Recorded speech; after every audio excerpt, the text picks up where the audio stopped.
நம்ம சொல்வாக்கு செல்வாக்கு காரிய சித்தி தடையை நம்மளுடைய உடைக்கக்கூடிய அற்புதமான மந்திரம். ரொம்ப ரொம்ப சிம்பிளாக இருக்கும். ஒரு வரி மந்திரம் 2 டைப்பில் சொல்ல போகிறோம் ஒரே நாளில். இது டெய்லியுமே சொல்லலாம். உங்களுடைய எல்லா வகையான தடைகளையும் உடைத்து விட்டு காரிய சித்தி நமக்குள்ளே வரும். நம்ம நாக்கு நார்மலாக சுவை நாக்கு சொல் நாக்கு பேசுகிறதுக்கு யூஸ் ஆகுது. ஆனால் உள்நாக்கு இருக்குது பார்த்திங்களா, அதுலேருந்து தான் பார்த்திங்கன்னா இந்த ரசம் அமுதம் சொட்டும். அப்போது இந்த மந்திரம் சொல்லும் பொழுது நம்மகிட்ட இருக்கக்கூடிய எல்லா உலகில் இருக்கக்கூடிய சக்தியும் சேரும் பொழுது அங்கே எப்படி பாலை கடைஞ்சா வெண்ணெய் வருதோ அதேமாரி மந்திரம் சொல்லும் பொழுது ஒரு வகையான எனர்ஜி அந்த உள்நாக்கில் சொட்டும். இதை மட்டும் நம்ம டெய்லி சான் பண்ணோம்னாக்க நம்ம போகிற பாதை காரிய சித்தி உண்டாகும். இது நடக்காது அப்படின்னு சில விஷயம் சொன்னால் கூட இது நடக்கும்னு நம்பி போங்க, கண்டிப்பாக நடக்கும்.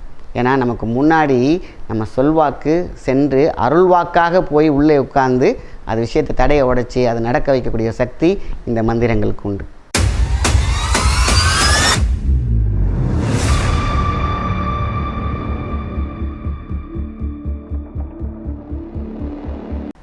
வணக்கம், உங்கள் மாயன் செந்தில்குமார். இன்றைய பரிகாரம் மிக முக்கியமானது. பரிகாரங்கிறத விட நம்மளுடைய முக்கியமான ஒரு அங்கம் எது? நம்ம சொல்வாக்கு செல்வாக்கு காரிய சித்தி தடையை நம்மளுடைய உடைக்கக்கூடிய அற்புதமான மந்திரம். ரொம்ப ரொம்ப சிம்பிளாக இருக்கும். ஒரு வரி மந்திரம் 2 டைப்பில் சொல்ல போகிறோம் ஒரே நாளில். இது டெய்லியுமே சொல்லலாம். உங்களுடைய எல்லா வகையான தடைகளையும் உடைத்து விட்டு காரிய சித்தி நமக்குள்ளே வரும். நாக்குக்குன்னு ஒரு சக்தி வேண்டும், புத்திக்கு ஒரு சக்தி வேண்டும், மனசுக்குன்னு ஒரு சக்தி வேண்டும், உடலுக்கு ஒரு சக்தி வேண்டும், நம்ம வாழ்கிற வீட்டுக்கு ஒரு சக்தி வேண்டும், செய்கிற தொழிலுக்கு ஒரு சக்தி வேண்டும். இதுதான் இது எல்லாத்துக்கும் ஒரு சக்தி வேணும் இல்லையா? அதுக்கு ஒரே ஒரு பக்தி சூப்பரான சக்தி வாய்ந்த ஒரு மந்திரம்.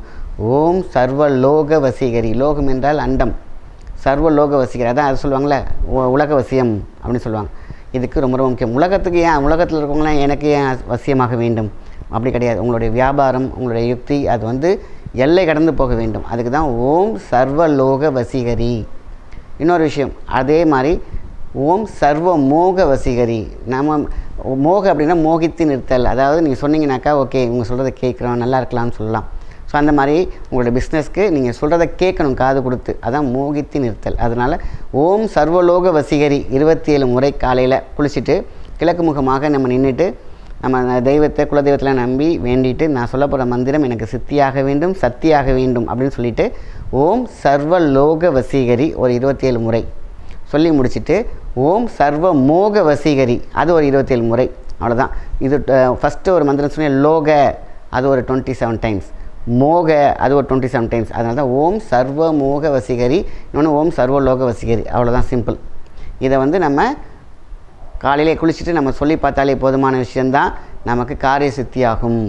அதனால தான் சொல்லுவாங்க, நம்ம நாக்கு இந்த நாக்கு பாசிட்டிவ் ஆகுது இல்லையோ, உள்ளே ஆடுது பார்த்திங்களா, ஒரு பெல்லு மேலே ஆடிட்டு இருக்கு பார்த்திங்களா, அந்த நாக்கு சித்தியாக வேண்டும். அதுதான் அமிர்தத்தை சொட்ட வைக்கும், சொல்வாக்கை சொல்லும். சில பேருக்குலாம் அந்த காலத்துலலாம் நீ சொல்கிறது நடக்கிறது காரணம் என்ன, நீ இப்போ சரியாயிடும், இது நான் செய்ய போகிறேன் சரியாகும்னு சொல்கிறாங்க இல்லையா, அதுக்கெல்லாம் உள்நாக்கோடு.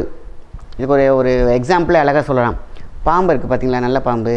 அதுதான் ஒரு மனுஷனை அப்படி கொத்துனுச்சுன்னா ப்ராப்ளம் இல்லை, ஆனால் அப்படி சாஞ்சி கொத்துனுச்சுன்னா ப்ராப்ளம். பாம்புக்கு பல்லில் விஷயம் கிடையாது, ஆனால் சைடில் பார்த்திங்கன்னா ஈர்களில் பாய்சன் பேக் தொங்கிக்கிட்டு இருக்கும். அதனால் அது நார்மலாக அப்படி கொத்துது அப்படின்னாக்கா அவங்கள சீன்றதுன்னு அர்த்தம். அவங்களுக்கு பார்த்திங்கன்னா சின்னதாக வலி இருக்கும், ஆனால் உயிருக்கு எந்த ஆபத்தும் இருக்காது. ஆனால் அவ்வளோதான், கோவத்தில் அப்படி சாஞ்சி அந்த பேக் இருக்குது பார்த்திங்களா, நிறைய அது சைடில் ஒரு சின்ன சின்ன பாய்சன் பேக் இருக்கும்.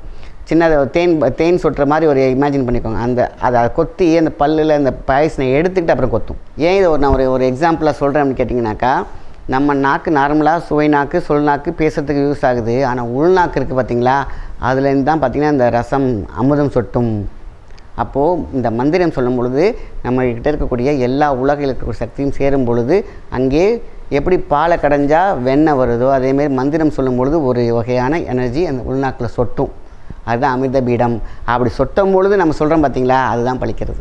அதனால தான் ஒரு எக்ஸாம்பிள் சொன்னேன். பாம்பு நார்மலாக கொத்துச்சுன்னா சாதாரணாக்கு அதோடு சேர்த்து அந்த உள்நாக்கில் தொங்குற மாதிரி இருக்குது பார்த்திங்கன்னா, அதை சேர்த்து கொத்தும் பொழுது பாய்சன். அதை ஏன் அப்படி சொன்னேன்னா, அதுக்கான இணை சாதாரண கொத்தும் போது எமர்ஜென்சிக்கு வராது, ஆனால் இப்படி போகும்போது மனுஷனுக்கு எமர்ஜென்சி. அதேமாதிரி தான் நார்மலாக பேசுகிறதுக்கும் நம்ம மந்திரம் சொல்லும் போது இருக்கக்கூடிய டிஃப்ரென்ஸ் தான் நான் உங்களுக்கு எக்ஸாம்பிளாக சொன்னேன். இது ரொம்ப ரொம்ப முக்கியமானது. காலையில் எழுந்திரிச்சு குளிச்சுட்டு ஃப்ரெஷ்ஷாக மனம் உருக சரணாகதியோடு குலதெய்வத்தை வேண்டிக் கொண்டு எப்பொழுதுமே குலதெய்வமே இந்த மந்திரம் சொல்கிறேன் சக்தி ஆகிக்கோ, என்னோடய குருவே, யாராவது குரு இருந்தால் குருவேகிட்ட ஒரு சங்கல்பம் பண்ணிக்கோங்க 27 முறை. ஓம் சர்வலோக வசீகரி 27 முறை. ஓம் சர்வ மோக வசீகரி 27 முறை. இதை மட்டும் நம்ம டெய்லி சான் பண்ணோம்னாக்க நம்ம போகிற பாதை காரிய சித்தி உண்டாகும். இது நடக்காது அப்படின்னு சில விஷயம் சொன்னால் கூட இது நடக்கும்னு நம்பி போங்க, கண்டிப்பாக நடக்கும். ஏன்னா நமக்கு முன்னாடி நம்ம சொல்வாக்கு சென்று அருள்வாக்காக போய் உள்ளே உட்கார்ந்து அது விஷயத்தை தடையை உடைச்சி அதை நடக்க வைக்கக்கூடிய சக்தி இந்த மந்திரங்களுக்கு உண்டு. அதான் மனித சக்திக்கு மிகுந்த ஒரு சக்தி எது இல்லை. ஆனால் அது தெய்வ சக்தியோடு சேர்ந்துச்சுன்னா எப்படி இருக்கும்? அதான் மந்திரங்கள். மந்தியை திறக்கும் திறங்கள், சாவி மாதிரி. எந்த ஒரு பூட்டாக இருந்தாலும் திறந்து போயிட்டே இருக்கும், நம்ம போயிட்டே இருக்கலாம். அங்கே வெளிச்சம் இருக்கும், அங்கே வெற்றி இருக்கும், அங்கே சந்தோஷம் இருக்கும். நல்ல விஷயத்தை மற்றவங்க ஷேர் பண்ணுங்கள். நன்றி, வணக்கம்.